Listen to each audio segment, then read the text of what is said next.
Hello everybody, this is Edward and welcome back to another episode of Minecraft. I hope you're all having a lovely day, and if not, let's make it a wonderful day.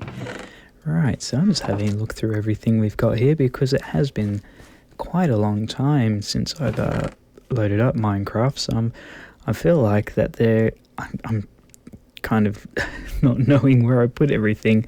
I'm a little bit confuddled, a little bit confused.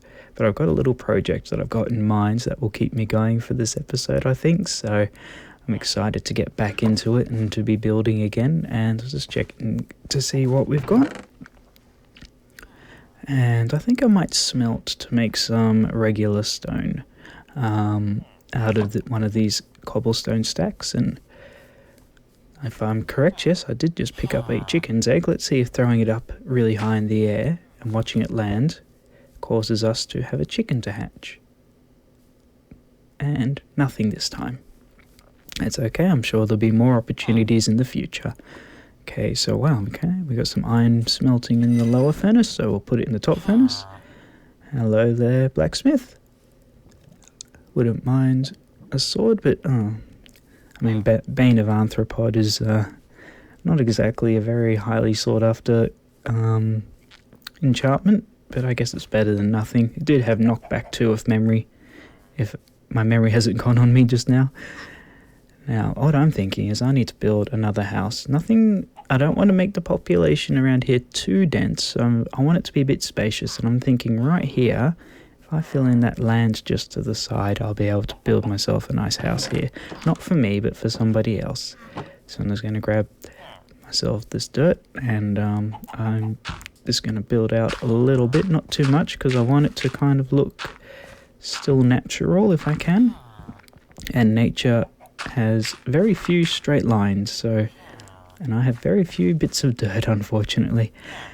So I'll go grab some more. Hopefully I've got some more. Anyway, I'm sure you're wondering, what have I been doing for these past, goodness me, 3-4 weeks that I've been away? It has been very hectic, and that is coarse dirt. I don't want coarse dirt. I want regular dirt, if I may. You know what? I think 13 again will be absolutely fine. I've been very busy with work and a few other things as well. Things around the house that I've been doing, and I've got back into painting Warhammer, and that's taking up a lot of my spare time. I'm actually making sure I do a good job and not rush anything. Well, not rush anything too badly, like I did when I was younger. So I've just been slowing down and enjoying the painting, and that's what I've been doing. I've been doing things around the house as well.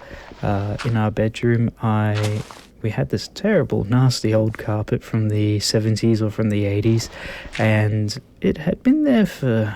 we've been staying in that room for about 10 years now, so I decided it was about time we got rid of that, and I'm thinking we're going to have to move this tree.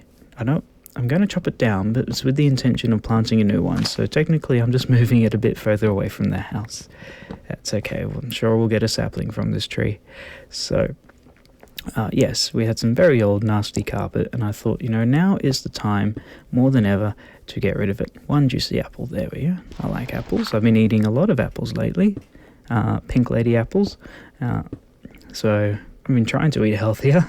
Anyway, got distracted. Where was I? Yes, so we got rid of the carpet. Well, I got rid of the carpet, and that involved digging it up. Not digging it up, it's not a plant, for goodness sakes, but it involved, I don't know what the right word is, I guess ripping it out.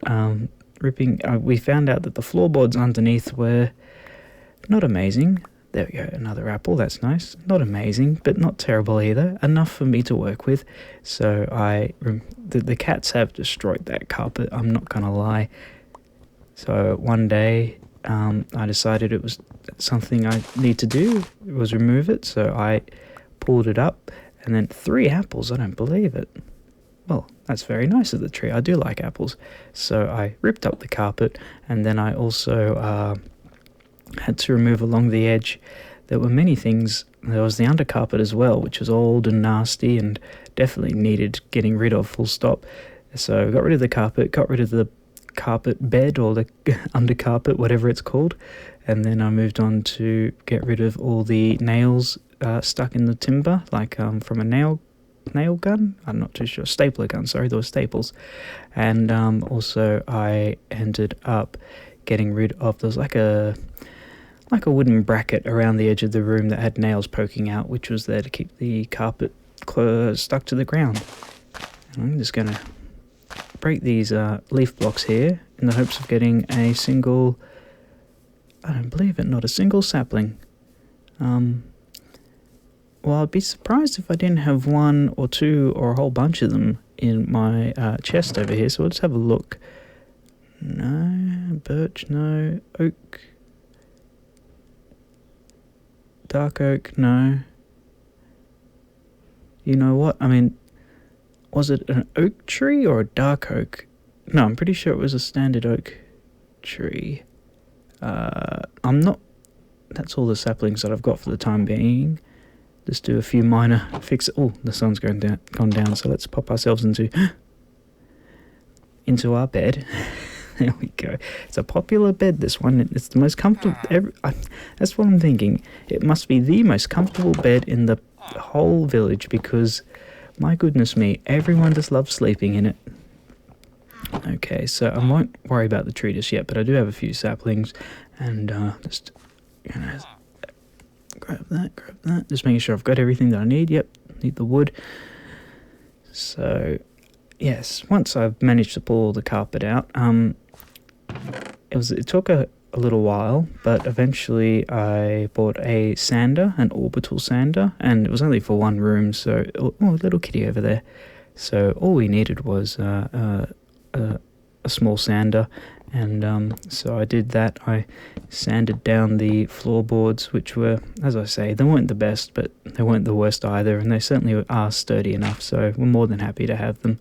And so yep, did the sanding, cleans them, did a second sanding after that, because you've got to go through various levels of grit type, and obviously you start with a coarser grit. Well, not obviously, I had to learn about this, but you start with a rougher grit, a coarser grit, to kind of get rid of all the nasty imperfections, and then you work your way up to a finer grit. And so that took a very long time, and we had to remove everything from the bedroom. So we spent about a week living in the lounge room, and it was very cramped and very messy, and nothing was where it should be, and we couldn't get to whatever we needed to get because it was all packed away in areas. And so we did all that. It was a lot of moving furniture out, and of course once everything was done, it was moving it all back. So oh boy, it was busy and a bit of hard work, but got there in the end, and that's the main thing. So yep, I went to the hardware store a few times, and then I got not a varnish, but a stain, an oil stain.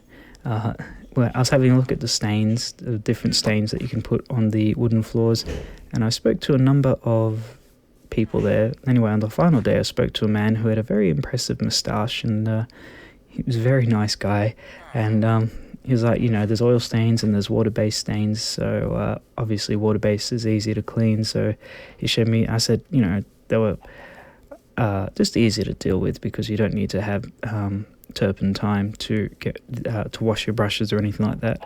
So I was like, water-based sounds ideal for me, and it's around the same price anyway, so why not just make life easier? And he showed me all the brands, and so I bought one, took it home, and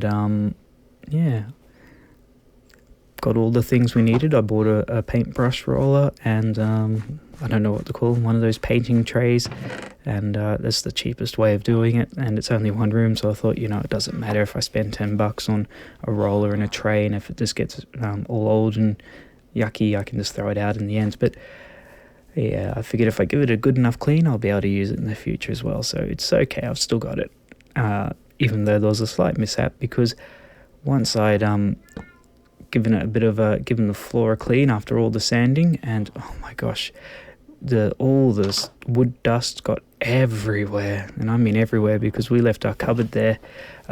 We have this nice built-in cupboard, and even with it all closed and sealed up, the amount of wood dust that got all over the clothing and all over everything, storage boxes and whatnot, so I had to give everything a good clean afterwards.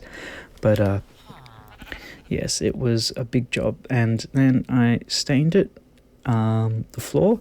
I had to do 2 coats of it, and I thought 2 coats isn't too bad, so I stained the floor. Then I washed out the rollers, and just to find out that the stain that I had bought, and stain's expensive, it's about $100 and something worth of stain just for one room. And the roller, the stain that I bought, while I was washing it out under a hot tap, I discovered that I was getting it all over my hands, and it wasn't washing off. And that's when I decided to have a look at the fine print on the can, and it wasn't a water-based stain, but rather it was an oil-based stain. So luckily for me, we had a tiny bit of turpentines left in the cupboard, in the laundry, so I was able to wash off all the stuff on my hands before they got stuck together. And that would have been awkward, because if your fingers are all stuck together, there's not much you can do except for wave, which makes life a little difficult. We've got another egg. Let's see if throwing this one up in the air has a better result than the last one. I think that's going to land in the house. Okay, 3, 2, 1. Oh, there we go. Little baby chicken. A chick. Yeah. Maybe there is something to having it being thrown up into the air. Yes, so I put on the first coat. I managed to clean off the paintbrush, and then the next day I bought some actual turpentine, so I'd be able to clean it for the second coat. So after the first coat, then we had to wait 24 hours and then apply the second coat. And after the second coat, we had to wait a full week for the stain to seep into the wood and dry and not be a bother. So we spent a full week sleeping in the lounge room in very hostile situation. It wasn't hostile, just a little bit of a nuisance, because as I say, besides the very bare essentials, everything else was just packed underneath everything else, so it was just like an absolute mess. And I like to have a nice, clean, orderly room if I can. So I made the best of it, and I treated it like we were sleeping in an Airbnb, a very messy Airbnb. There we go. I think that looks a bit better there with the regular cobblestone. I want it to look a bit patchworky to make it, obviously to make it look a little bit more, I guess, authentic, because when they were building homes, they would have had big stones and small stones and bricks and everything else that they had, because it was a luxury, I guess. I don't think it would have been a luxury actually to have everything matching the same, so you just made do with what you had. There we go. Let's make some stairs, because this is going to be a 2-story building. And I'm thinking, if this is an eco-friendly version of Minecraft that I'm playing, and we're set in a medieval kind of time period, as I always seem to like to build the style of that, of the medieval time, what I could do is kind of like a steampunk, but instead of using furnaces like steampunk has, obviously, the water can be heated up using solar panels. Just an idea I'm kind of toying with at the moment, because obviously a nasty amount of carbon does come out of fireplaces, and carbon, that goes up into the atmosphere, and I don't think it does our atmosphere any good. So we'll make it an eco-friendly steampunk version. This game, considering if I'm building in the medieval design, that's a little workaround. Okay, well, now we can get to the top floor, hence why I know that I've had trouble in the past with a 3x3 room trying to put a staircase in, so I thought I better make it a 4x4 to make life easier for me. And here we go. Okay, and it doesn't look that bad.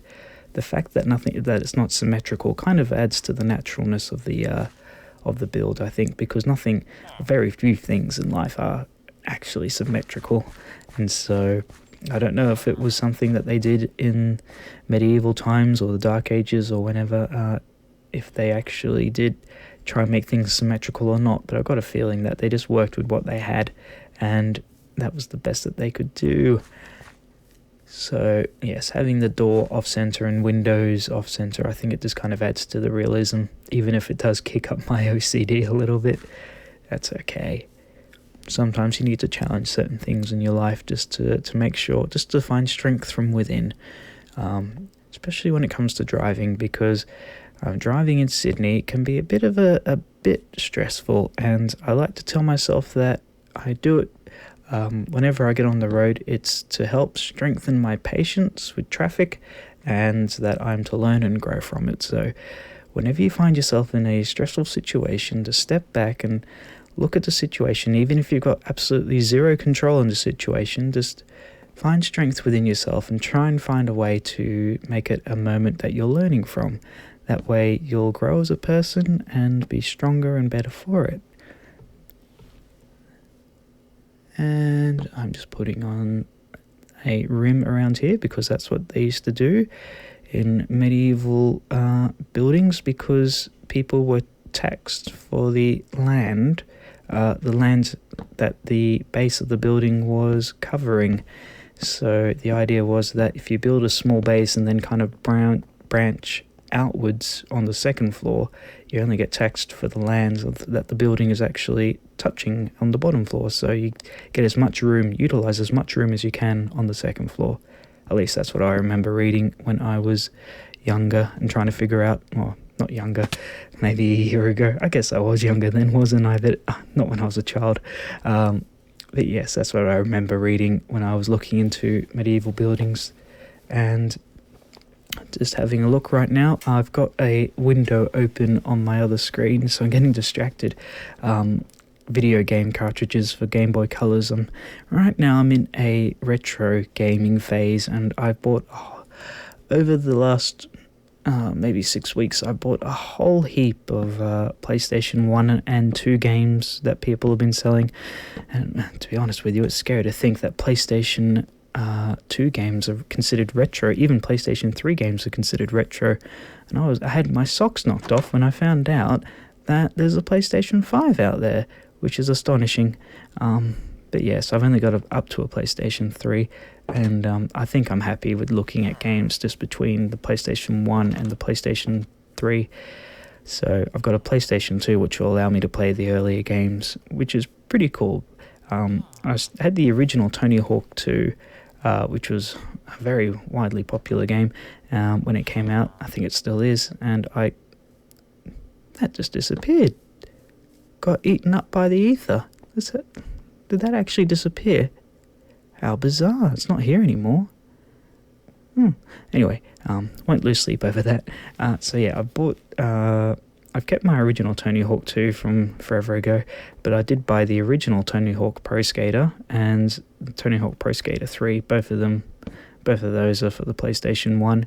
And if I can get my hands on Tony Hawk Pro Skater 4, preferably for the PS2, because obviously it was a big step from the they released it for the PlayStation 1 and for the PlayStation 2, but as you can imagine, the PlayStation 2 version is more better graphics, and I mean, if I can get either of them or both of them, I'd be very happy. But yes, that's the long and the short of it. I'm playing old retro games now on my PlayStation, and I'm kind of reliving that moment.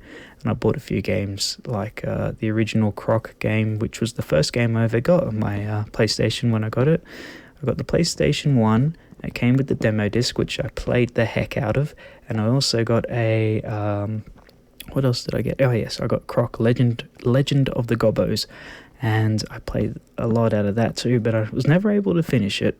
And so I bought it with the intention of seeing how the game ends, and being able to have the questions answered from my childhood. How does the game end? And yeah, I got a few other games as well for the PlayStation 1 that I'm really excited to play, including Mortal Kombat 3 and Metal Gear Solid, both of which are quite highly sought after.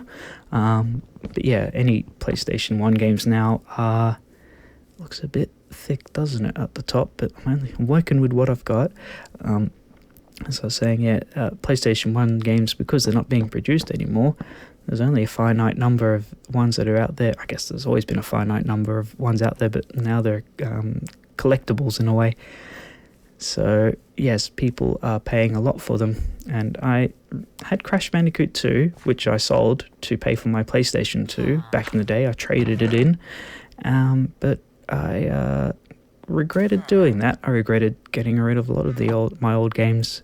When I guess when you're in the moment, you don't think of the value that they could have in the future. So I ended up getting my hands on a copy of Crash Bandicoot 2, and I want to get the original Crash Bandicoot as well. So if I can get my hands on that, I'll be very, very happy. And there have been a few games out there available, so if I find a copy of the original Crash Bandicoot, I'll be snapping that up as well. Now, I think I'm going to have to spend some time off camera working with different designs here, because I'm not too sure if I'm happy with this stripped log look.